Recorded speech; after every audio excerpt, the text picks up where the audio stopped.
The last video wrapped up the concept of conceptual reality. This video wraps up the concept of mental information, information that is held in minds.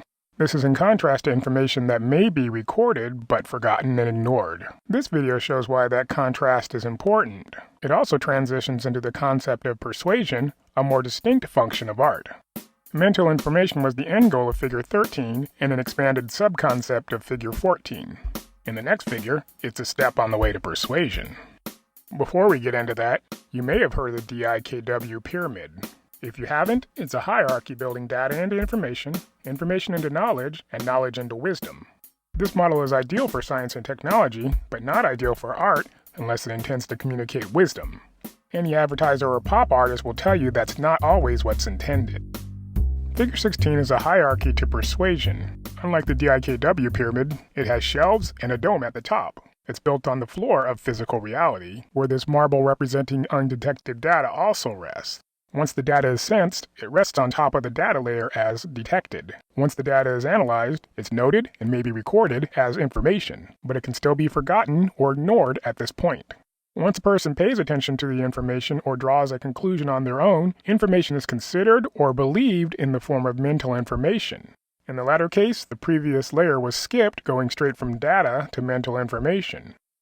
The most important part of this is the persuasion dome at the top. It's a dome because information doesn't rest in the process of persuasion. That process ends again on the mental information layer with either a convincing piece of information or a rejected piece of information. Either way, the information is not confined to a mind, but in the recorded form, some data can be lost and even damaged beyond recovery.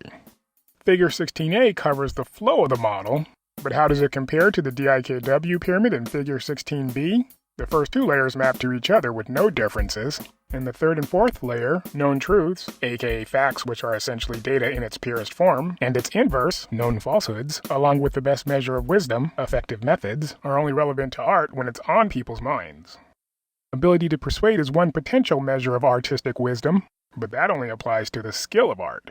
It doesn't necessarily apply to the result of art, or the artistic goal of stimulating emotion with no intentional message attached. Mental information is beliefs regardless of knowledge. Beliefs come in three forms that are only relevant to the first two layers of DIKW. Beliefs are relevant to all four layers of the DIMP model in different forms. That's Figure 16. It doesn't replace the DIKW pyramid, it just expands it to cover the broader purposes of art. The utility of the model is explained with much more detail in the book. Please leave constructive feedback in the comments. Thanks for watching.